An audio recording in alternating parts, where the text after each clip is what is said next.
Assalamualaikum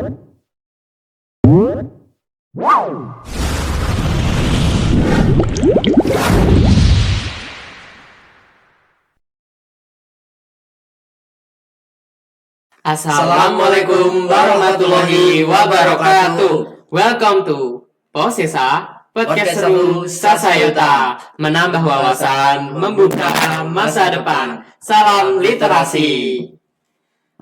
Hey everyone, how are you today? I hope it's gonna be well, cause on this episode is gonna be so special. Kenapa sih spesial? Karena di sini kita bakalan ada collab sama Podium. But what is Podium?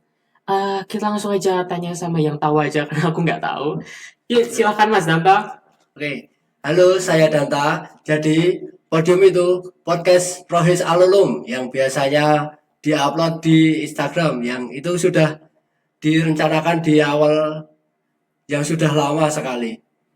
Nah, untuk IG-nya rohis.sasayuta, jangan lupa di follow ya teman-teman.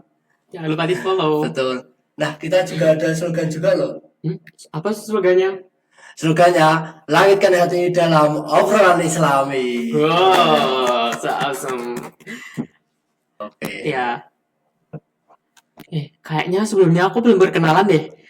Sebelumnya perkenalin nama aku Lionel Tobias Kusma, bisa dipanggil Leon aja, di Tobias juga bisa. Oke, seperti yang aku bilang tadi, episode ini bakalan spesial banget karena kita collab sama Podium.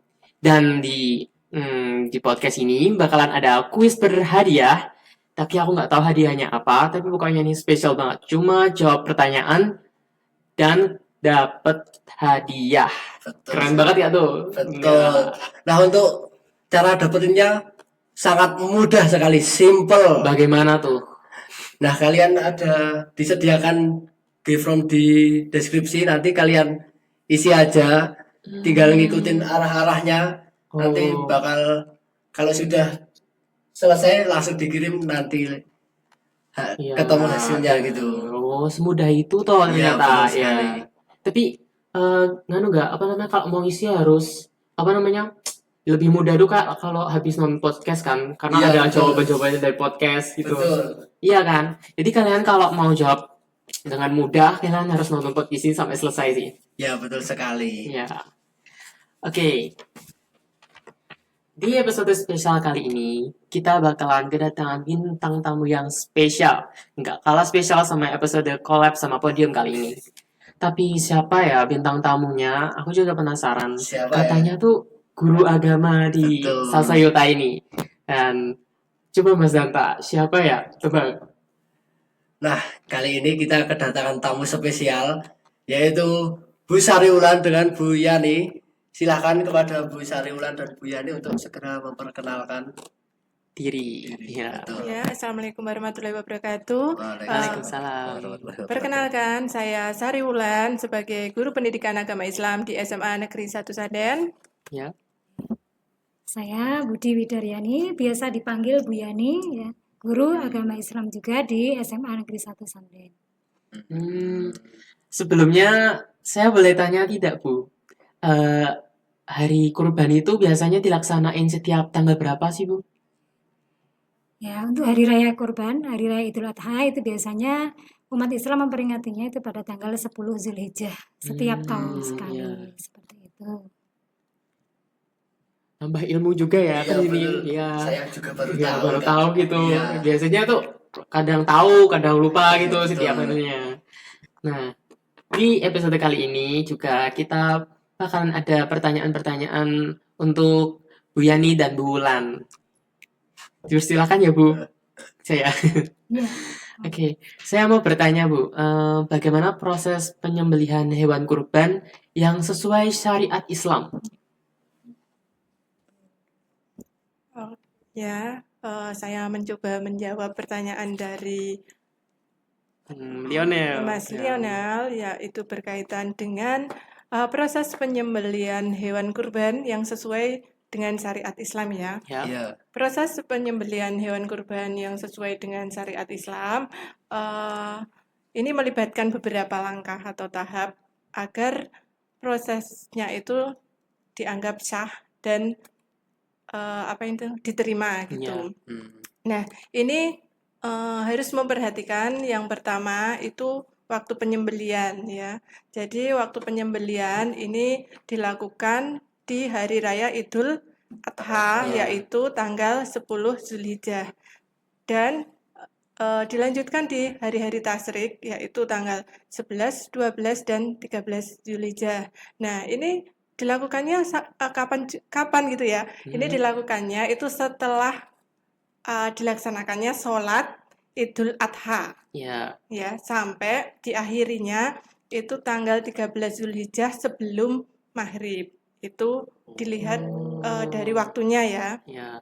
Yang kedua kita bisa memperhatikan dari hewan jenis hewannya apa toh yang dikurbankan gitu.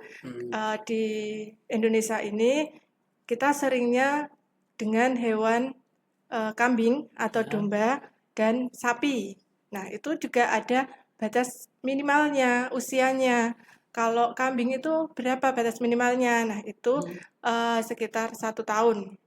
Batas minimalnya 1 tahun ya. Untuk sapi itu 2 tahun. Itu. Terus yang ketiga memperhatikan juga orang yang menyembelihnya ya. Orang yang menyembelih itu ya Muslim, Ya, itu Islam. pasti. Terus balik juga dan berakal itu. Terus tahu juga syariatnya ya sesuai dengan tata cara kurban itu. Terus tata cara penyembelihannya itu gimana? Nah, itu juga harus diperhatikan juga. Jadi ya dengan ini apa hewan itu menghadap ke arah kiblat. Ya. Secara umumnya ya ini. Terus hewan ini dibaringkan ya, direbahkan gitu. Itu di sebelah kiri tubuhnya. Nah, itu. Terus juga jangan menyembelih hewan di hadapan hewan lainnya. Maksudnya ada hewan lain di situ terus menyembelihnya di situ. Kalau bisa Kenapa? itu tidak di Hadapannya Iya. itu ya. itu. Mungkin takut stres Iya. aja Iya. kali ya. Kasihan juga temennya disembelih. Betul. Mungkin bisa jadi seperti itu ya. Iya. Terus juga memperhatikan setelah penyembelihan hewan itu bagaimana juga itu ya, itu harus diperhatikan juga. Tapi ketika tata cara tadi juga harus diimbangi dengan doa juga ya, maksudnya dengan membaca basmalah, terus dilanjutkan dengan doa penyembelihan hewan, kayak gitu. Mungkin Bu Yani bisa menambahkan? Ya. Ya, tadi sudah dijelaskan sama Bu Wulan ya, lumayan detail dari awal persiapan, kemudian nanti proses penyembelihan sampai dengan proses bagaimana setelah penyembelihan ya. Adapun tadi yang disampaikan Mbak Wulan ya, Bu Wulan itu terkait dengan doa ya. Doa itu ada yang berpendapat itu kesunahannya adalah pertama baca basmalah dulu ya. Betul. Setelah hewan korban sapi atau kambing itu dihadapkan ke kiblat, kemudian penyembelihnya madhab kiblat, itu yang menyembelih membaca basmalah dulu, kemudian jangan lupa juga niatnya ya, ada niat juga. Kemudian membaca setelah basmalah itu disunahkan baca sholawat ya, Allahumma sholli ala sayyidina Muhammad. Kemudian setelah itu membaca takbirnya itu dibaca 3 kali, Allahu Akbar, Allahu Akbar, Allahu Akbar, walillahil hamd. Setelah itu kemudian membaca doa ya, doanya itu Allahumma hadhihi minka wa ilaika fataqabbal min, nanti disebutkan siapa nama yang korban, sahibnya siapa disebutkan seperti itu. Seumpama Itu Bu, doanya. seumpama yang korban itu kayak patungan gitu rame-rame itu sebutannya itu gimana? Sebutannya. Ya, untuk doanya tadi. Kalau sepemahaman kami ya, kalau yang korban itu sebenarnya kan atas nama individunya ya.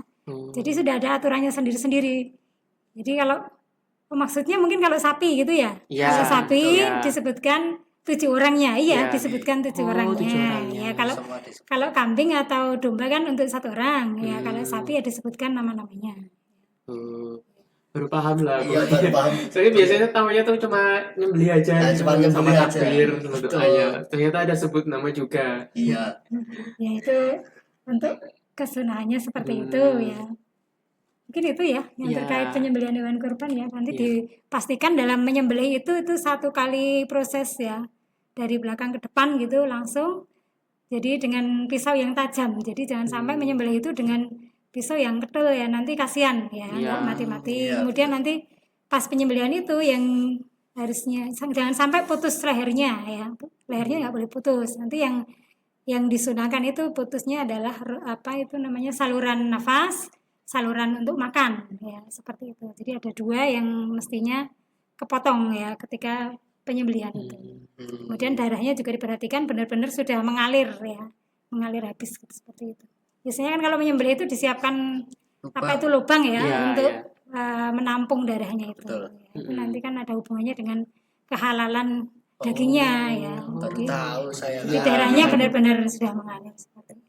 Makanya Kak, setiap makan daging kurban tuh pasti empuk nggak halal gitu. Iya, ya kan? betul. Karena memang mungkin penyembelihannya bener gitu. ya kan? Sesuai syariat. Juga ya soalnya kayak syariat Islam tuh juga mempengaruhi kehidupan gitu loh. Jadi nggak cuma diucapkan tapi juga ada yang terjadi di realita. Betul Ya. sekali. Jadi kalau menyembelih sesuai dengan syariat Islam itu insya Allah Ya. semuanya baik lah. Ya. Betul. Ya, jelas halal, kemudian nanti ternyata rasanya tadi Ya, Mas enak. Leon itu bilangnya enak. Gitu. Nah, apa-apa enak tuh Bu. Tergantung bumbunya juga. Iya. Ya. Oke, jadi bagaimana hukum kurban bagi mereka yang sedang kesulitan ekonomi, Bu? Untuk pertanyaan kedua nih Mas Dante ya. Jadi pertanyaan kedua, bagaimana hukum berkorban bagi mereka Yang umat kesulitan Islam ekonomi. yang dalam kondisi kesulitan ekonomi. Ya, saya mencoba menjawab ya Bu Bulan. Jadi untuk yang kesulitan ekonomi. Jadi sebenarnya gini, hukum dari korban itu sendiri itu sebenarnya kan asalnya itu kan sunnah muakkadah. Sunnah muakkadah itu kan sangat dianjurkan. Ya. Artinya tidak sampai wajib ya. Jadi kalau sunnah muakkadah itu artinya sangat dianjurkan. Jadi kalau tidak melaksanakan pun tidak berdosa. Seperti itu ya. Itu kalau yang kami pahami ya dari beberapa pendapat ya. Itu mengatakan sunnah muakkadah. Artinya ketika seseorang muslim itu dalam kondisi kesulitan ekonomi, itu hukumnya jadi tidak wajib. Ya, sebenarnya memang juga tidak wajib ya kalau kita tadi bicara asalnya memang sunnah muakkadah seperti itu nih. Jadi seorang yang kesulitan ekonomi itu kan dia punya prioritas. Jadi kalau dia toh punya uang ya, itu kan dia punya prioritas untuk memenuhi kebutuhannya sendiri, kebutuhan yang pokok dulu seperti itu. Mungkin Bulan mau menambahkan. Ya, mungkin saya tambahkan berkaitan dengan orang yang sedang mengalami kesulitan ekonomi, apalagi jika masih kesulitan mencukupi kebutuhan hidup sehari-hari atau kebutuhan pokoknya ya. Ini tidak dibebankan untuk berkurban. Jadi ketika tidak berkurban ya tidak berdosa juga. Bahkan tidak disyariatkan untuk berutang juga.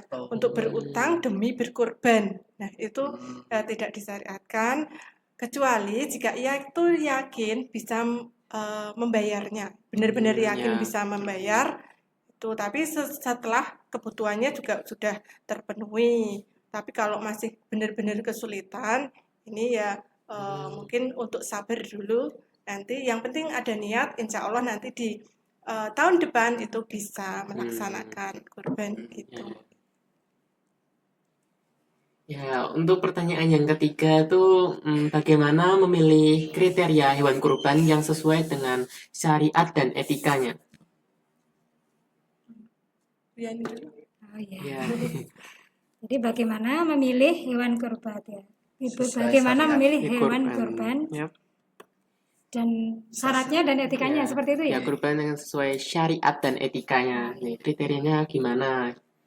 Jadi kalau tadi di awal sudah disampaikan sama Bu Wulan, hewan yang kita korbankan itu yang bisa dikorbankan itu kan hewan ternak berupa sapi atau kerbau ya. Iya. Kemudian Domba domba atau Atau kambing. kambing. Ya itu yang ada di Indonesia. Kalau di Arab sana bisa pakai unta kan gitu ya. Ya, kemudian dalam memilih hewan kurban itu harus tahu usianya, umurnya.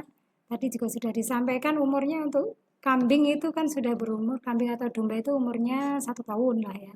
Kemudian untuk yang kerbau atau sapi itu umurnya sudah 2 tahun. Kemudian kriteria berikutnya dari setelah usia itu adalah bagaimana kondisinya itu tidak cacat atau tidak sakit. Jadi kondisi hewannya itu benar-benar sehat ya. Sehat itu bisa dilihat nanti dari kulitnya ya, kulitnya halus mengkilap. Kemudian Gitu tuh. ya, Iya. terus kalau dilihat dari matanya, matanya juga tidak banyak beleknya ya mata hewannya itu. Kemudian di piringan hidung itu juga bersih mengkilap. Kemudian kalau ada telinganya ya telinganya tidak ada yang cacat, tidak Oh, sobek atau nanti cuel atau bagaimana, nggak komplit. Kakinya iya. tidak pincang seperti itu. Kemudian ditambah tidak terlalu kurus ya. Ya, Hmm. itu nanti biasanya untuk penjual itu biasanya sudah menunjukkannya. Makanya secara etika nih yang saya baca itu kalau kita mencari atau memilih hewan kurban kita percayakan kepada penjual hewan kurban yang dia bisa dipercaya secara etikanya. Jadi kita Iya. sudah kenal, jadi apa informasi yang disampaikan oleh penjual itu tidak akan bohong. Jadi bagaimana kondisi hewan kurbannya itu benar-benar apa itu paham ya. Jadi tidak bohong tentang hewannya. Iya. Kalau memang sakit ya dibilang itu sakit, Ya, kalau Iya. cacat ya bilang cacat seperti itu. Itu mungkin Mbak Bulan yang bisa Ya, disampaikan. ya mungkin Menambah. itu tadi sama etika memilih dan memperlakukan hewan kurban ini juga penting ya. Seperti yang disampaikan Bu Yani tadi, yang pertama pilih yang sehat dan terbaik itu. Maka kita bisa meminta tolong kepada orang yang itu bisa dipercaya tadi ya. Terus jangan menyiksa saat mengikat. Nah, ketika kita sudah memilih hewan itu, kita juga harus memperlakukan hewan itu secara baik juga, agar hewan itu bisa bertahan sampai di hari kurban itu tetap sehat gitu ya. Iya. Terus jangan menyembelih di depan hewan lain tadi. Rasulullah ini melarang menyembelih hewan di depan hewan lain untuk menghindari penderitaan psikologis. Tadi kan sempat tanya Iya. toh, iya. kenapa itu? Nah, itu tadi untuk menghindari penderitaan psikologis. Itu mungkin tambahannya dari saya. Jadi Iya. hewannya itu yang dikorbankan itu jangan yang dibawa paksaan artinya Iya, ya tidak Iya. ini. Jadi Iya. Mm-mm. Ya, ya, Bu ya. itu yang bisa milih ya nanti biasanya yang punya pengalaman ya penjualnya. Iya. Ya. Betul. Oke, lanjut ya, Bu ya. Untuk pertanyaan yang keempat, bagaimana masyarakat bisa memastikan daging korban merata bagi yang membutuhkan? Biasanya kan salah sasaran gitu, ya. Malah yang tidak membutuhkan malah diberi. Iya. mungkin saya menjawab dulu ya. Masyarakat ini dapat memastikan daging kurban merata ke yang membutuhkan. Ini bisa dengan cara mengatur distribusi yang adil ya dan tepat sasaran sesuai dengan syariat Islam. Nah, hal ini mencerminkan nilai sosial dan solidaritas dalam ibadah serta menegakkan tujuannya utama. Tujuan utama berkorban itu apa? Nah, yang pertama kan tujuannya berbagi rezeki dengan fakir miskin dan orang-orang yang membutuhkan. Ya. Betul. Nah, jadi dari sini kita harus melihat prinsip hukum dalam pembagian hewan kurban itu. Nah, prinsipnya itu seperti apa? Kalau menurut pengetahuan saya, prinsip hukum pembagiannya itu ya sepertiga itu diberikan untuk fakir miskin, sepertiga diberikan untuk tetangga, kerabat, dan sepertiga dibagikan untuk atau diberikan ke keluarga atau ke yang berkurban ya. Itu. Yang kedua, mungkin dengan cara masyarakat memastikan daging kurban secara merata, ini bisa dengan mendata warga. Jadi Betul. warganya Iya. itu didata yang membutuhkan. Ini bisa melibatkan RT, RW misal ya, kalau di desa itu yang sudah punya data-data. Nah, dari situ kan nanti kelihatan mana yang kekurangan misal atau membutuhkan. Terus yang kedua bekerja sama dengan lembaga sosial, yaitu dengan amil kurban. Nah, ini bisa menitipkan sebagian hewan kurban ini disalurkan ke daerah-daerah terpencil atau daerah-daerah yang kekurangan. Nah, itu Ya, jadi betul. nggak cuma di daerahnya sendiri, misal masih ada sisa Daging. daging itu bisa dikirim ke daerah yang terpencil itu, tapi ya itu tadi disalurkan ke lembaga sosial ya.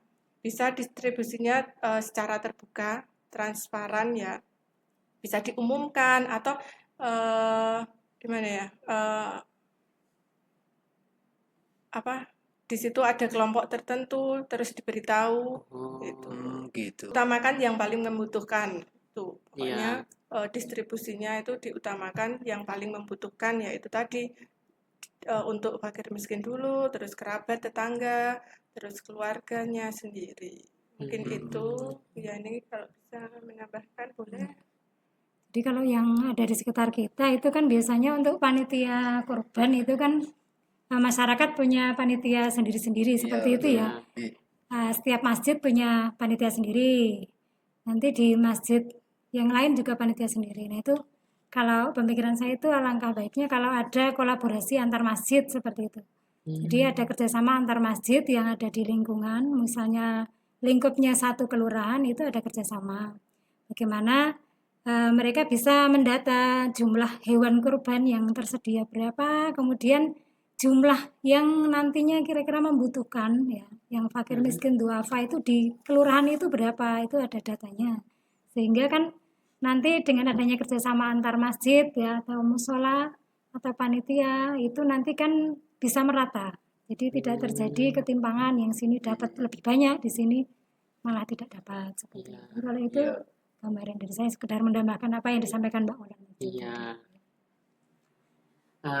Untuk pertanyaan yang terakhir yaitu bagaimana cara melibatkan generasi muda dalam kegiatan Idul Adha bulan ini, Bu? Ya.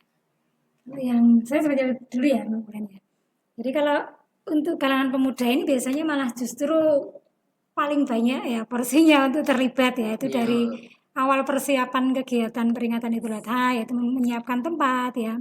Kemudian juga bisa dilibatkan di kegiatan untuk pengadaan hewan kurbannya. Itu bisa nanti kerjasama antara pemuda dengan orang yang lebih dewasa, sehingga nanti kan ada semacam edukasi gitu ya dari yang lebih dewasa, sehingga ke depan pemuda itu kalau dilepas kan dia calon generasi penerus, jadi bisa seperti itu ya. Jadi pengadaan hewan kurban, cara memilih hewan kurban mereka jadi tahu seperti itu ya. Kemudian dilibatkan juga di dalam proses penyembelihan ya. Penyembelihan itu juga nanti menyiapkan apa itu alat-alat yang harus disiapkan, misalkan apa itu untuk sapi ya, untuk kelet-kelet dan sebagainya. Itu kan biasanya yang menyiapkan para pemuda. Kemudian juga bisa juga dilibatkan untuk pemuda ini untuk mengadakan kegiatan atau yang sifatnya edukatif yang seru, sehingga untuk kegiatan peringatan Idul Adha itu tidak hanya menuntut hanya menyembelih kurban saja. Misalkan diadakan kegiatan-kegiatan untuk anak-anak TPA misalkan ya, itu nanti anak-anak pemuda itu punya peran untuk mengedukasi tentang mungkin makna kurban, sejarah kurban seperti itu. Nah itu bisa dilibatkannya tadi ya dari persiapan, kemudian proses penyembelihan, dan juga ini yang terakhir adalah dalam proses distribusi ya. Distribusi hewan kurban ini bisa nanti yang pemuda itu dilibatkan untuk membagi-bagikan daging kurban. Mungkin Mbak Ulani mau nambahkan. Ya, mungkin bisa saya tambahkan tentang tadi yang berkaitan dengan kegiatan seru. Ya. Ada kegiatan kreatif gitu, misal di situ mengadakan lomba membuat, sekarang itu kan digital ya, lebih ke digital, bisa membuat video misal, poster yang itu berkaitan dengan ya Idul Adha, tentang kurban itu. Tadi dilibatkan juga sebagai panitia itu bisa ya yang menyembelihnya atau yang menjadi dokumentasinya, atau bisa juga yang mengemasnya, terus distribusi itu bisa, terus bentuk tim atau komunitas kurban muda itu juga bisa, itu dengan merancang kegiatan kurban, berkolaborasi juga dengan DKM menjadi 2 kegiatan sosial masjid misalnya gitu. Terus latihan keterampilan praktis kurban. Ini pelatihan teknis penyembelihan hewan bagi yang sudah cukup umur. Nah, itu diadakan pelatihan misal, terus pelatihan tata cara yang sesuai dengan syariat Islam dalam penyembelihan hewan kurban itu. Mungkin itu cara melibatkan generasi muda ya, atau pemuda dalam kegiatan Idul Adha. Oh, seperti itu. Aku malah ya Baru dapat tahu. dapat inspirasi gitu Betul. malah kalau ke depannya biar kurban tuh biar melibatkan generasi lebih banyak gitu bisa menjadi bibit-bibit ya, bibit-bibit Iya. penerus Iya. ya besok gitu. Nah, dan aku ingatin sekali lagi jangan lupa buat isi podcast berhadiah Posesa Podium. Betul banget. Gantikan hadiahnya dan jangan lupa subscribe Posesa dan follow Rohis Al-Ulum ya. IG-nya ya. Jangan lupa ya. Oke. Dan kali ini sesi yang ditunggu-tunggu yaitu Guest Hunter. Oke, jadi untuk Bu Sari Wulan dan juga Bu Yani silahkan mengisi quest hunternya, memberi kata-kata mutiara atau motivasi bebas itu. Bapak silakan.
Oke, Bu.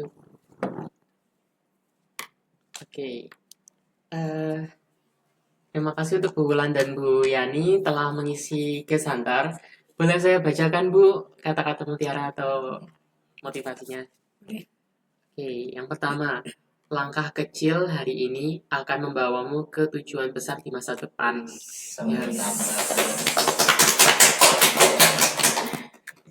Yang kedua, calon manusia sukses tidak akan pernah mengeluh, tapi akan sibuk memperbaiki diri dari kesalahan yang telah dibuatnya.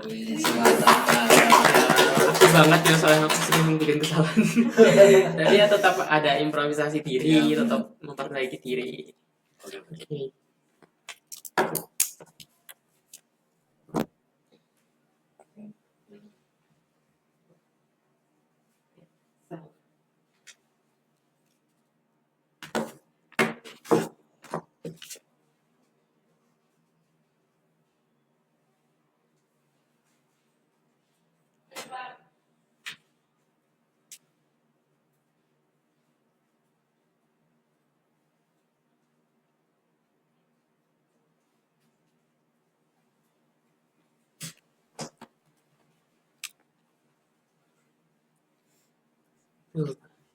Sebelumnya terima kasih ya Bu atas kunjungan ke podcast kita mau diundang ya. Iya, betul. Ya.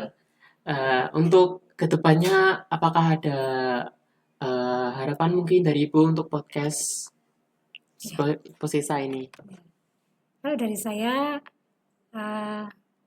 untuk podcast ini karena infonya tadi barusan aja dirintis ya, semoga ke depan bisa lanjut terus Ya, amin. sehingga kalian bisa lebih tumbuh dan berkembang ya dengan sering-sering mengadakan podcast. Seperti Ya, itu. amin. Ya. Itu aja. Untuk Bu Wulan ada? Ya, pokoknya semangat untuk kalian. Ya. Selagi ini kegiatan yang positif, tetap dilanjut dan tambah kreativitasnya. Iya, betul. Siap. Terima kasih Bu. Sama-sama, terima kasih.